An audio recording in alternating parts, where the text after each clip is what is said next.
তোমাদের আমির কি বলেছে দেশের আলেমদেরকে মারতে, ঘুমন্ত মানুষকে হত্যা করতে?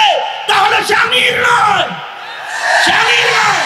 আমরা আমির মানি, আমরা আমাদের মুরব্বীদের হুকুমের বাইরে এক কদম চলি না, আলহামদুলিল্লাহ। সুতরাং মুরব্বীরা যেদিকে নিবেন, যা বলবেন তা অনুসরণ করতে তৈয়ার তো ইনশাআল্লাহ।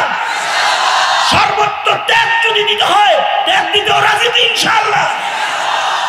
একবার ইস্তেমার মাঠে রক্ত ঝরাইছিলে, আলেমরা কিছু বলে নাই, ধৈর্য আছে এই জন্য। আবার মারলে, আবার রক্ত ঝরালে, জালেম হয়ে গেলে, জালেমকে আল্লাহ তাআলাও ছাড় দেন না, জুলুম আল্লাহ তাআলা বরদাস্ত করেন না। বুবুর গাড়িতে চলে যাওয়ার কোনো রাস্তা ছিল না, শেষ বেলায় হেলিকপ্টারে চলে উড়াল দিয়ে চলে গেছে। আর পরিণতি কি হয়েছে? ছাত্ররা চতুর্দিকের গণভবনের ডাবল ইটের গাঁথনির দেয়ালের ইট খুলে ফেলেছে, পুকুরের মাছ ধরে লয়ে গেছে, হাঁসগুলাও লয়ে গেছে, জানালার কাপড়ের পর্দাটা পর্যন্ত লয়ে গেছে, কোনো কিছু আর রাখে নাই, সব লয়ে গেছে। যদি শেখ হাসিনা সাহস দেখায় ওই দিন বসে থাকতে পারত, আর যদি বসে থাকতো কোনো কারণে, অবস্থা দেখে মনে হয় ছাত্র জনতা হাসিনার গায়ের চামড়াটা খুলে ফেলতো। কি কারণে খুলতো?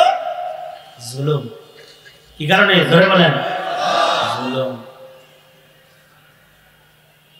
জুলুম আল্লাহ পাক সহ্য করেন না, জালিমকে আল্লাহ পাক পছন্দ করেন না।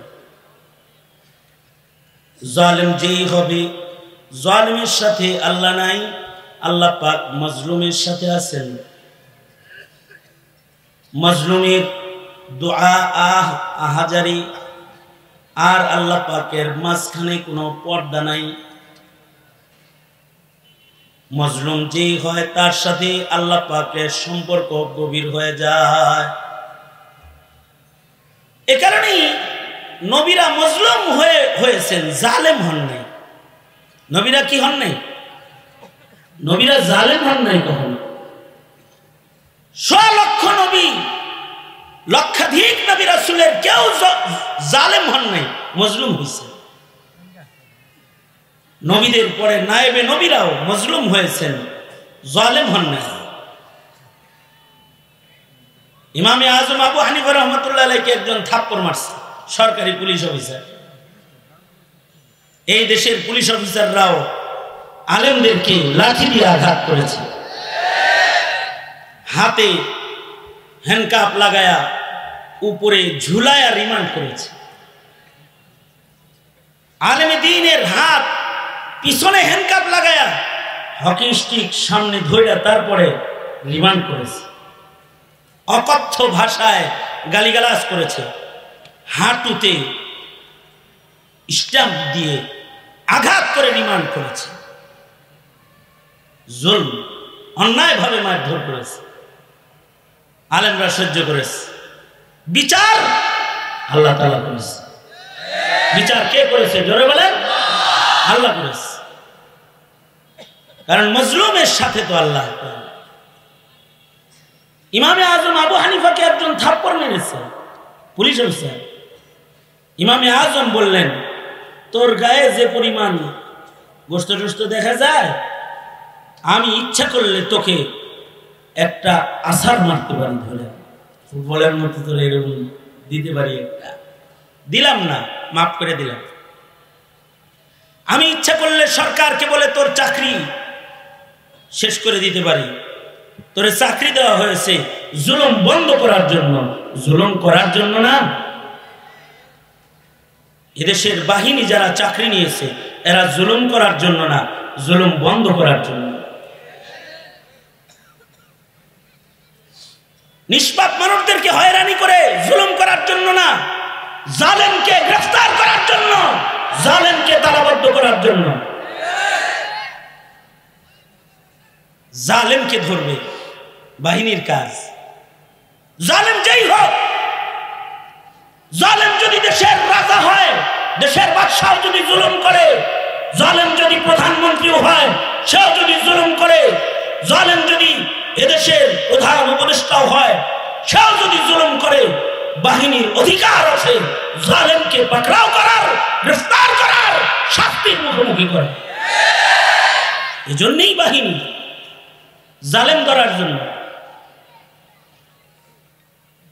কিন্তু আজব জমানা, এখন বাহিনী জালেম ধরে না, মজলুম ঠেকাও, মজলুমদেরকে পাহারা দাও, আর জালেমদেরকে উন্মুক্ত ঘোরার সুযোগ দাও না।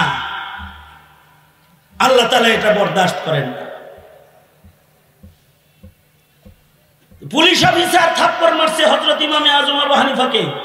ইমামে আজম বলে, ইচ্ছে করলে তোর ব্যাপারে নোটিশ করে তোর চাকরি শেষ করে দিতে পারি, দিলাম না।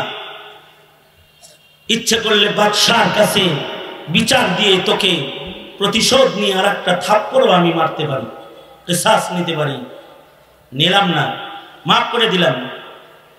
ইচ্ছা করলে জায়নামাজ বিছায়া তোর জন্য শেষ রাত্রিতে বদদোয়া করতে পারি, কিন্তু বদদোয়া করলাম না। ময়দানে মাহশারে জুলমের বিচার যেদিন আল্লাহ তাআলা করবেন না, সেদিন আমি আল্লাহর আদালতে তোর ব্যাপারে নালিশ করার ক্ষমতা সংরক্ষণ করি, কিন্তু তোকে খুশখবরি শোনাচ্ছি, আমি তোর ব্যাপারে আল্লাহর আদালতেও কোনো নালিশ করব না। তোকে আরেকটা সুখবর শোনায়া দিচ্ছি, তুই যদি তোর ঈমান নিয়ে কবরে যাইতে পারস আর আমি যদি জান্নাতে যাই, তাহলে তুই আমাকে মজলুম বানায়া মকবুল বানাইছস, দোয়া কবুল দোয়া করার সুযোগ দিছস, এর পুরস্কার হিসেবে আমি তোকে শাফাআত করে জান্নাতে নিয়ে যাব, তুই যদি ঈমান নিয়ে যাইতে পারস। কারণ মুহাম্মদুর রাসূলুল্লাহ সাল্লাল্লাহু আলাইহি ওয়াসাল্লামের নায়েব। এই কারণে এদেশের আলেমদের অনেক ধৈর্য, এদেশের আলেমদের ধৈর্য আছে বিধায়ী।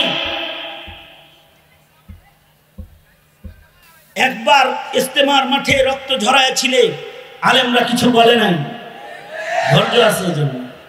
আবার মারলে, আবার রক্ত ঝরালে, জালেম হয়ে গেলে,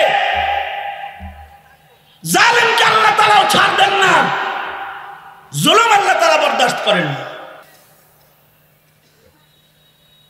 হ্যাঁ, মজলুম হইতে হইতে শেষ সীমানায় যখন পিঠ লেগে যায়, তখন আসে হলো জিহাদ ফি সাবিলিল্লাহ, প্রতিশোধ নেওয়ার পালা, তখন আসে প্রতিশোধ গ্রহণ করার পালা। মুসলিম দেশে টুপি দাড়িওয়ালা, এদের মধ্যে এই প্রতিশোধের এইটা কাম্য নয়। এ কারণে সরকারের দায়িত্ব, যারা জুলুম করতেছে তাদেরকে উপযুক্ত বিচার করুন, জালেমকে প্রশ্রয় দিবেন না। জালেমকে প্রশ্রয় দিলে আল্লাহ নারাজ হয়ে যায়, গজব চলে আসে, গজব আসে, আল্লাহ নারাজ হয়। সুতরাং আমার ভাইদের রক্তের বিচার চাই, ইস্তেমার রক্তের বিচার চাই। সরকারের কাছে বলি, জালেমদেরকে গ্রেফতার করুন, বিচার, আমরা বিচার চাই। আমরা ধৈর্য আছে, আমাদের শৃঙ্খলা আছে, আদর্শের জীবন আছে। এদেশের আলেম ওলামারা কারোর সাথে রক্তের রাজনীতি করে না, রক্ত নিয়ে ছিনিমিনি তারা খেলে না। তারা দেশের মানুষের ঈমান রক্ষার আন্দোলন করে, তারা দেশের মানুষের আমল রক্ষার জন্য দাঁড়ে দাঁড়ে ঘুরে, তারা হলো উলামায়ে কেরাম। সুতরাং আলেমদেরকে প্রতিপক্ষ ভাবার কোনো সুযোগ নেই। আলেমরা প্রতিপক্ষ না, আলেমরা হলো জাতির সংকটের সময়ে সুস্থ সমাধান দেওয়ার ইলমি অধিকার সংরক্ষণকারী জামাতের নাম। কারণ নবী আর আসবে না, নায়েবে নবীরাই জাতিকে পথ দেখাবে। আজকে এখানে আমির হেফাজত হাজির রয়েছেন, যোগ্য উলামায়ে কেরাম হাজির রয়েছেন, এদেশের কোটি যুবকের রাহবার শেখুল হাদিস ইবনে শেখুল হাদিস আল্লামা মামুনুল হক এখানে উপস্থিত রয়েছেন। আমরা মুরব্বীদের কাছ থেকে যে দিক নির্দেশনা পাই, সেটাই আমাদের চলার পথ। কিন্তু আমরা আবেদন জানাই, সেটা হলো জুলুম করবেন না। আল্লাহ পাক জুলুম বরদাস্ত করে না। তাহলে তাবলীগ তো দূরের কথা, যদি আল্লাহ নারাজ হয়ে যায়, মুবাল্লিগ শব্দ আওয়ামী লীগ যেমন বলা যায় না, মুবাল্লিগও পরে বলতে পারবেন না, আল্লাহ নারাজ হয়ে গেল।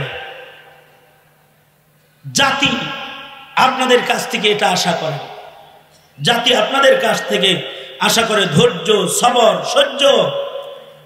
নবী পাকের শুধু দাড়ি আর টুপির সুন্নাত না, নবী পাকের ধৈর্যের সুন্নাত, নবীর ধৈর্যের সুন্নাত কাজ করবেন, নবীওয়ালা কাজ, আর নবীজির আদর্শিক জীবন থেকে দূরে থাকবেন, এটি কাম্য না।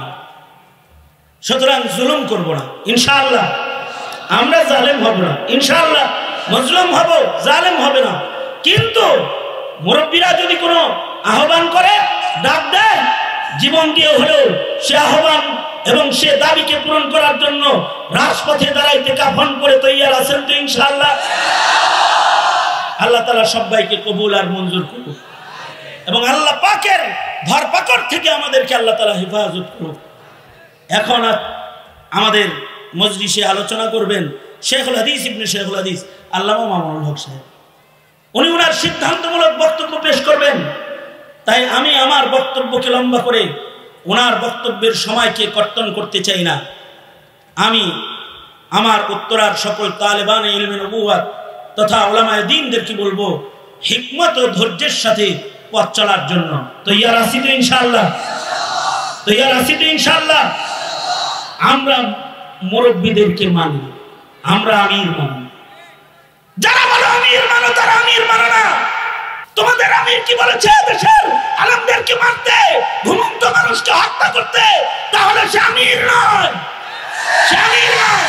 আমরা আমির মানি, আমরা আমাদের মুরব্বীদের হুকুমের বাইরে এক কদম চলি না, আলহামদুলিল্লাহ। সুতরাং মুরব্বীরা যেদিকে নিবেন, যা বলবেন তা অনুসরণ করতে তৈয়ার তো ইনশাআল্লাহ। সর্বোচ্চ ত্যাগ যদি দিতে হয়, ত্যাগ দিতেও রাজি তো ইনশাআল্লাহ। আল্লাহ তাআলা সবাইকে কবুল আর মঞ্জুর করুন, আমিন। ওয়া আখিরু দাওয়ানা আলহামদুলিল্লাহি রাব্বিল আলামিন। আসসালামু আলাইকুম ওয়া রাহমাতুল্লাহি ওয়া বারাকাতুহু।